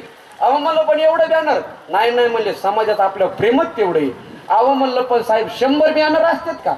ते म्हणले किती म्हणलात, म्हणलं माझ्या डोळ्याने मापलेत 100 बॅनर आहेत. ते म्हणले मी 150 बॅनरचे पैसे दिले ते 100च काय लावले. त्याला तुकोबाराय म्हणले अर्जुना, माऊली म्हणले अर्जुना लोक सायाशे करून बहुते काव्याचे ते आपुले जीविते पडिवाड विते कीर्ती ते धनुर्धारा अध्याय 9. लोक आपला मोठेपणा व्यक्त करण्यासाठी काय करत नाहीत बघा. एक पुस्तक आहे सोशल मीडियाला, गुगलला सर्च करा, Guinness book of world record आहे का नाही. त्या पुस्तकावरती त्याच माणसाची नोंद घेतली जाते, त्याने जगा वेगळं काहीतरी केलेलं आहे. पण तिथं आपलं नाव जाण्यासाठी लोक काय काय करत नाहीत. कोणी साप खातं, कोणी विंचू खातं, कोणी बर्फात जाऊन बसतं, कोणी पाण्यावरती तरंगतं. एवढंच काय महाराज, मी एक असा माणूस पाहिलाय त्याच्यात ज्याची नावाची नोंद झाली, ज्याने आपल्या हाताच्या 4 बोट तोडले स्वतःच्या हाताने, त्या बोटातल्या हाडाचे मणी केले आणि ते माळ गाळ्यामध्ये घातले. का, आपल्या मोठेपणा जगाला कळावा म्हणून. लोक सायाशे करून बहुती का विचिते आपुले जीविते. सायास पैसे खर्चितात, ह्याच्यात नवल काय. लोक प्राणहीपणाला लावतात ना, म्हणून लोकांनी आपला मोठेपणा लोकांना सांगण्यासाठी करोड रुपये खर्च करतात. म्हणून आज रोडच्या कवडीने झाडं कमी, बॅनर जास्त दिसतात. बरोबर आहे का नाही. पण श्री तुकोबाराय म्हणले माझा भगवान परमात्मा सामान्य नाही, शिरोमणी बळीयांचा. ह्या जगातले जेवढे शिरोमणी फिरणारी आहेत ना, त्या सगळ्यात महत्वाचा देव, मोठा देव माझा पांडुरंग परमात्मा शिरोमणी आहे. आणि त्याच्या पायावरती नतमस्तक झालो, त्याच्या पायावरती अहंकार ठेवला की माझा भगवान परमात्मा मला घेऊन जातो. पण कुठून, ऐका, या घरापासून सुरुवात करायची. बरोबर आहे का नाही. हे जे घर बांधलं मी सुरुवातीलाच बोललो ना, या घरापासून सुरुवात करायची. शास्त्रामध्ये 3 घरं आले, 3 घरं. पहिलं घर जीवात्मा जिथून आला त्याला परमात्मा म्हणतात, हे एक पहिलं घर. दुसरं घर जीव ज्या घरामध्ये राहतो, हे 3.5 हातात हे सुद्धा काय घर आहे, हे किती झाले 2. आणि तिसरं घर जीव या घराला घेऊन ज्या घरात राहतो, चिखला मातीचं इटा मातीचं, हे सुद्धा काय घर आहे. आता प्रवास उलटा चालू करायचा, तो कसा बघा. या घरामध्ये राहत असताना या घराचा वापर करायचा. बोलणं लक्षात येईल ना. हे जे बंगला बांधलाय, हे जे हाऊस बांधलाय, घर बांधलंय ना, या घरामध्ये राहण्यासाठी आपल्याला कोणत्या घराचा वापर करायचा आहे, ह्या 3.5 हाताच्या घराला वापर करायचा आहे. आणि त्या घराला जाण्यासाठी ह्या घराचाच वापर करायचा आहे. म्हणजे सगळ्यात महत्वाचं घर कोणतं इथं, हे घर आहे महाराज. वैकुंठ घरापेक्षा ह्या घरापेक्षा हे घर कसं आहे, महत्वाचं आहे ना. हे घर जर चांगलं असलं तर जगातले सगळे घर प्राप्त होतात. बरोबर आहे का नाही. पण ह्या घराला माणसाने चांगलं ठेवलं पाहिजे. म्हणून सुरुवातीला बोललो होतो, वास्तू शांती घराची करावी का घराच्या माणसाची. आपला मुद्दा तिथंच आहे का नाही. हा, वास्तू शांती हा जो प्रकार आहे ना महाराज, तो अगोदर माणसाची शांती झाली पाहिजे, घराची वास्तू शांती आपोआपच होती. कारण माणसं जसं वागतात ते आरोप घरावरती लादले जातात. लादलं का नाही महाराज. म्हणून माणसाने त्या घरामध्ये नीट राहिलं. वास्तू या शब्दाचा अर्थ आहे अस्तू, ते घर आशीर्वाद देत असतं. आणि खरंच बरं का, या भाबड परिवाराचं कौतुक करावं तेवढं कमी. आता तुम्ही म्हणता तुम्हाला काय माहिती, या घराचा माझा जवळजवळ 5-6 वर्षाचा प्रसंग आहे. त्याच्या अगोदर 1-2 सेवा या परिसरात झालेल्या आहेत. आणि आमचे सुरेश भाऊ या पंचकृषीमध्ये कुठेही कीर्तन असलं तरी उपस्थित राहतात. म्हणजे हे घर ज्यावेळेस पाया खाल्ला होता ना महाराज, म्हणजे बुडातले कॉलम होते, तेव्हापासून मी हे पाहत आहे. कुठपर्यंत आलं, कुठपर्यंत आलं, कुठपर्यंत आलं. जसं जसं जमन तसं तसं त्यांनी साध्य केलं. आणि एवढी मोठी वास्तू उभारली महाराज. हे स्वप्नातलं घर आहे. घर बांधणं एवढं सोपं नाही. आणि दुसरं कौतुक त्यांचं एका गोष्टीसाठी करतो, लोक घरावरती कोणाचे नावं टाकतात, बरोबर आहे का नाही? देवाचे संताचे नावं टाकावे. मी आमच्या भागात एक घर पाहिलं, ज्या घरावर नाव टाकलं सैराट. आता त्या घरात मला टेन्शन राहते का पळून जाते आहे का नाही? मी म्हणलो बा मी वास्तुशांती करायला सुद्धा येत नाही. लोक म्हणते कुठं गेला, सैराट करायला गेला तर काय? घरावर नाव का टाकावं कळलं पाहिजे का नाही? खरंच एकदा ह्या चुलत्या पुतण्यासाठी जोरदार टाळ्या वाजवल्या. आदरणीय परमश्री सुरेश एकनाथ बाबट आणि त्यांचे पुतणे असणारे अण्णासाहेब सोमनाथ बाबट यांनी सुंदर अशी घराची वास्तू या ठिकाणी उभारली. आणि एका घरावरती आजीचं नाव आणि एका घरावरती त्यांच्या आईचं म्हणजे यांच्या आजीचंच नाव आहे अनुसया निवास आणि जनाई निवास. तर सुंदर असं घर या ठिकाणी त्यांनी साकारलेलं आहे. त्यांच्या स्वप्नातलं घर आहे. आणि आईचं नाव टाकलं, ह्याच्यापेक्षा अजून काय पाहिजे बरं? हा, काय काय मी सुरुवातीला बोलून गेलो, काय काय माणसं जन्म दिल्याबरोबर आईला विसरणारे माणसं आहेत बरं का. म्हणून आपलं धर्मशास्त्र काय सांगतो, माणसाने दोन गोष्टी सतत लक्षात ठेवाव्या. पहिली गोष्ट सेवा आणि दुसरी गोष्ट स्मरण. सेवा म्हणजे आई वडील आहेत तोपर्यंत त्यांची सेवा करावी आणि आई वडील निघून गेल्याच्या नंतर त्यांचं स्मरण करावं. दोन्ही केलंय महाराज. आजीचा देखील खूप मोठा या ठिकाणी वर्ष श्राद्धाचा गेल्या वर्षी खूप मोठा कीर्तन महोत्सव चालू केला, 1000-2000 लोक जेव घातली. हे झालं स्मरण. आणि आता आजी नाही, आई आहे, तर हे त्यांचं काय झालं स्मरण. म्हणजे या घरावरती सुंदर नाव टाकलंय का नाही? हा, स्त्री शक्ती ही जगातली सगळ्यात मोठी शक्ती आहे. म्हणून स्त्रीचा वधोवधो आपण देखील केला पाहिजे. यत्र नारीस्तु पूजते रमते तत्र देवतः. ज्या ज्या ठिकाणी स्त्रीचा आदर केला जातो त्या ठिकाणी प्रत्यक्षात देव राहत असतो, देवी राहत असतात.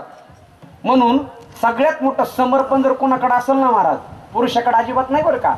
तुम्ही संसारातला विचार करा, सगळ्यात मोठं समर्पण हे स्त्री जातीकडे. आपल्याकडे काय समर्पण, किती समर्पण आहे महाराज. एखाद्या मुलीचं वय जेव्हा 18 होतं ना, 18-19 लगेच चालू होतं महाराज, सोयरीक जुळवायला चालू होतं का नाही. आयुष्यभर मायबापावरती निस्वार्थ प्रेम करणारी ती मुलगी एका क्षणामध्ये कुठलाही मागचा पुढचा न विचार करता आपल्या मायबापाचं आवडतं घर सोडून सासरच्या घरी राहायला जाते. ह्याच्यापेक्षा अजून काय समर्पण पाहिजे हो. विसरली मायबापाला, भावाला विसरली, नात्या गोत्याला विसरली आणि सगळं तन मन धन शरीर समर्पण केलं कोणाला? सासरच्या लोकाला. हे सगळ्यात मोठं समर्पण आहे. अजून किती समर्पण आहे. नवरा बायको गमतीने बोलत होती, मी पेपरला एक लेख वाचला. नवरा बायको गमतीने बोलत होते. नवरा बायकोला विचारत होता तू माझ्यासाठी काय केलं. कोण विचारित होता? नवरा बायकोला, अगं तू माझ्यासाठी नेमकं काय केलं. बायकोने असं बोलली महाराज, नवरा ढासाच रोड लागला. बायको म्हणली सांगू का माझं समर्पण. बायको सांगू लागली नवऱ्याला, अरे तुरे त्या शब्दामध्ये ऐकणारे. बायको म्हणू लागली ऐकणारे, देह माझा पण हळद तुझ्या नावची. बरोबर का नाही?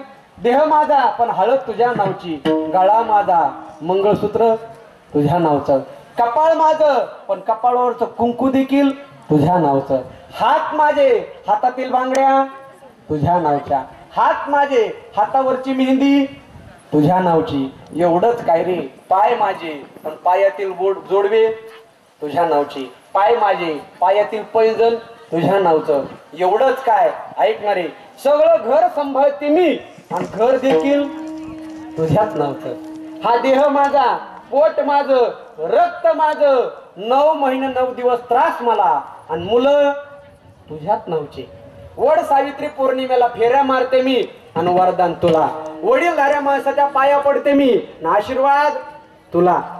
ह्याच्यापेक्षा काय समर्पण असावं स्त्री जातीचं महाराज.